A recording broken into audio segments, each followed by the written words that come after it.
तुमचे हक्काचे व्यासपीठ, तुमचे म्हणणे मांडणारे हेमंत वाणी. आजोबा स्वर्गीय सुभाष अण्णा सावंत यांच्या आठवणी सांगताना कुमारी जान्हवीचे डोळे पाणावले आणि तिचं ते भाषण ऐकून उपस्थितांच्या डोळ्यातही अश्रू आले. कष्टकरी आणि वंचितांच्या हक्कासाठी अण्णांनी आयुष्यभर संघर्ष केला. गरिबांच्या सुखदुःखात ते नेहमी उभे राहिले.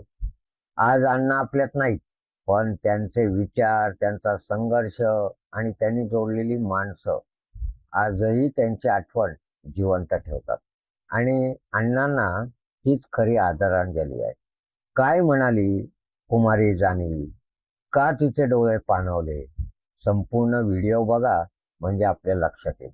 आणि खात्री आहे मित्रांनो, आपल्याही डोळ्यात ते ऐकल्यावर अश्रू नक्की येतील. आणि जाता जाता सांगणं आहे, जे जान्हवीचं ते बोलणं आपल्याला ऐकवण्या अगोदर सांगणं आहे, अजून आपण आमचं चॅनल सबस्क्राईब केलं नसेल तर हेमंत वाणी चॅनल सबस्क्राईब करा. आणि व्हिडिओ आवडला, डोळ्यात पाणी आलं तर कमेंटमध्ये सांगून शेअर देखील करा. तुमचं एवढे परत भेटू नवीन विषयासह. तेव्हा मी हेमंत केळकर आपली रजा घेतो. एकच विचार येतो की आज 12 वर्ष झाले बाबांनी आपल्यातून जाऊ, पण मला अजूनही मानायला तयार होत नाही की बाबा आपल्यात नाही.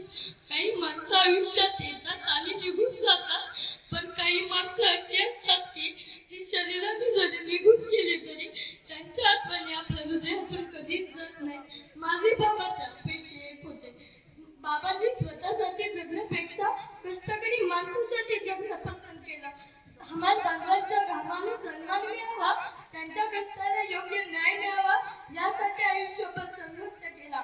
बाबांच्या आयुष्यात पैसा मोठा नव्हता, बाबांच्या आयुष्यात पैसा मोठा नव्हता, माणूस मोठा होता.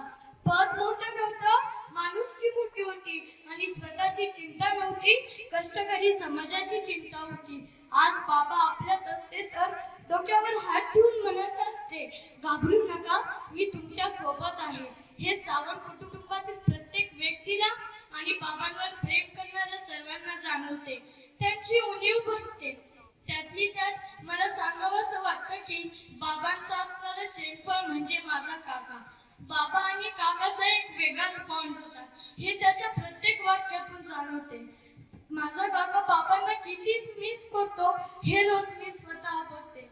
तसं आम्ही सगळे मिस करतो, मात्र काका जास्त हळवा होतो. तो सतत आठवण काढून रडत असतो. बाबांना विसरणं शक्य नाही, कारण अण्णा म्हणजे फक्त एक नाव नव्हतं, अण्णा म्हणजे कष्टकऱ्यांचा आधार होता, गोरगरिबांचा आवाज होता आणि अन्यायाविरुद्ध लढण्याची ताकद होती. आज बाबांच्या 12व्या पुण्यस्मरण दिनी त्यांच्या चरणी काही शब्द अर्पण करते. बाबा, तुम्ही आमच्यात नाहीत याचं दुःख आम्हाला कायम राहील.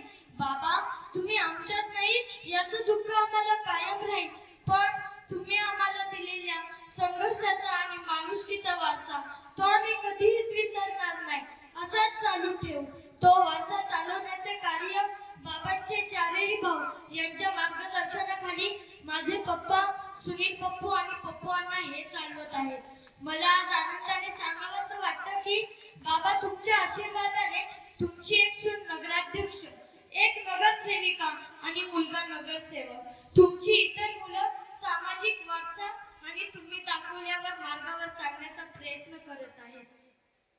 बाबा, तुमची आठवण आली की डोळे पाणवतात, पण त्याच वेळी छाती अभिमानाने भरून येते की आम्हाला बाबांसारख्या महान माणसाचा सहवास लाभला.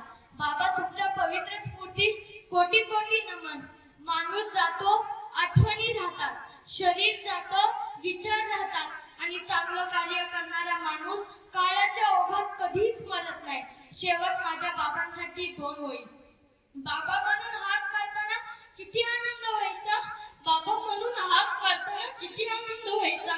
तुमच्या खुशीत चिरल्यावर सारं जग विसरून जायचं, तुमच्या खुशीत चिरल्यावर सारं जग विसरून जायचं. आज आवाज